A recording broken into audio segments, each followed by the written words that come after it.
क्योंकि माया जीव को बांधती और बाधा मुक्त करते हैं।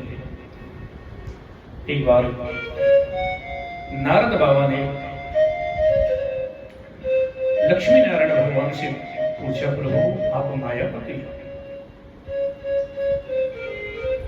लक्ष्मीपति हैं, भोले बाबा अपने रहने का ठिकाना नहीं है, बड़ी जल्दी वरदान दे देते हैं। ब्रह्मा जी भी बड़ी जल्दी वरदान दे देते हैं। बाबा शमशान में रहते हैं लेकिन बड़ी जल्दी जो वरदान मांग ले वो दे देते हैं। एक भक्त ने तो भगवान का बाबा का भजन किया और बाबा से वरदान मांग लिया कि जिसके ऊपर हाथ रखूं वही नष्ट हो जाए। बाबा ऐसे बोले दे दिया, लेकिन ये राक्षस का योगी भक्त था, कहा कि क्यों नहीं इनके ऊपर ही हाथ रख करके देख लो। बाबा के पीछे भागने लगा। वो तो भगवान विष्णु ने बाबा से कहा कि कहां जा रहे हो भाग करके, कि आओ पीछे छुड़ाओ, कि बड़ी जल्दी तुम वरदान देते हो, कि वो फुर्सत का काम है लेकिन अब तो मुझे बचा दो। भगवान विष्णु ने ब्रह्मचारी का वेश बना करके कहा कि कहां जा रहे हो, कि शायद तुम भी शंकर के चक्कर में आ गए लगे।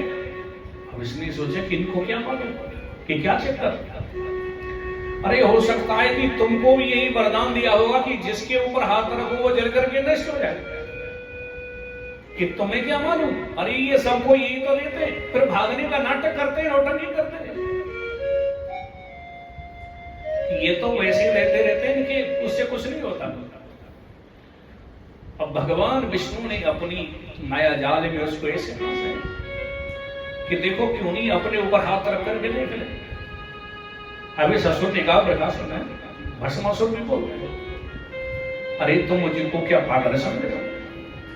भगवान ने कहा कि देखो पहले जब अग्नि लगती है तो पहले ताप होती है, अरे अपने ऊपर हाथ रख करके देखो, गरम गरम लगे तो हटा देना। अब उनके ऐसे जाल में फंसे कि ऊपर हाथ रखो फिर नीचे रखो, अभी ताप तो नहीं लगी, नहीं पूरा रख दो कुछ नहीं होता। अब वो पूरा हाथ रखा, जल करके नष्ट हो गया, बाबा को बचाए। बाबा तो ऐसे बोले। तो नारद बाबा कहते हैं कि प्रभु आप लक्ष्मीपति हैं लेकिन आपके भक्त पर भी गरीब है, ऐसा क्यों। भगवान कहते हैं नारद जी, जब मैं अपने भक्त के ऊपर कृपा करता हूं ना, सबसे पहले उनका धन हरण करता हूं, फिर उसका कोई सगा संबंधी इष्ट मित्र कोई सहायता करना चाहता है उसको भी बिछोड़ा कर देता हूं, अलग कर देता हूं। क्योंकि जब गरीबी आती है ना, सब साथ छोड़ देते हैं।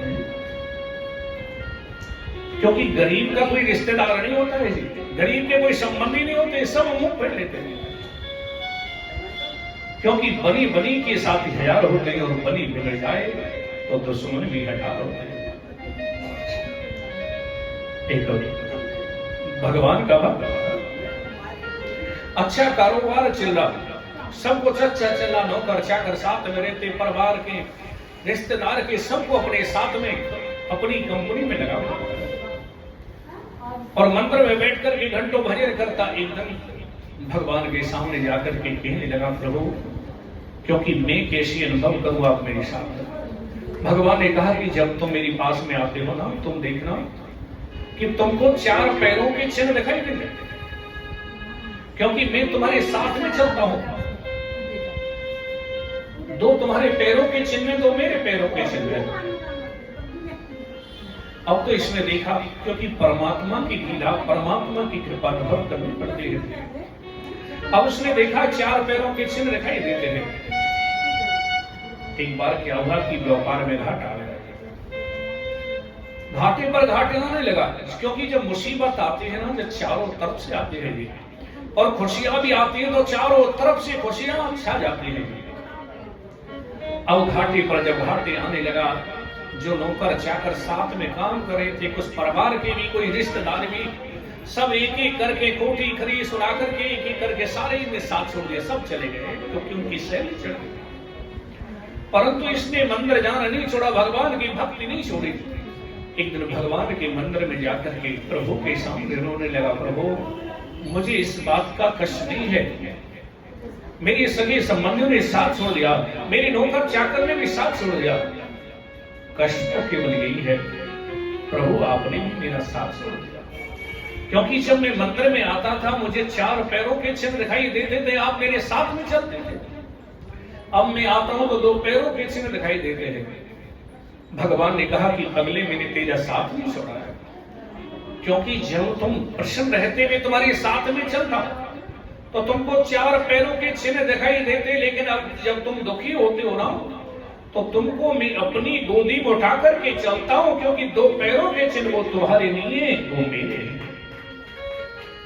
क्योंकि जब भी मुसीबत आती है ना जाने किस रूप में आते हैं, जब भी मुसीबत आती है ना जाने किस रूप में आते हैं, हाथ पकड़ करके पार लगा देते हैं जी। हम सबके सामने उनका, हम सबके सामने सर झुकाते हैं, सबके सामने आकर के हमारा सर उठा देते हैं। तो भगवान कहते हैं सबसे पहले जब मैं कृपा करता हूं उनका धन हरण करता हूं, फिर उसका कोई सगा संबंधी अगर मदद करना चाहता है उसको हटा देता हूं, लेकिन फिर भी अगर मुझ में वो लगा रहता है, मेरी भक्ति को नहीं छोड़ता है, तो मैं उसको इतना धन देता हूं, इतना धन देता हूं कि साध पीढ़ी बैठ कर भी पा सकता है।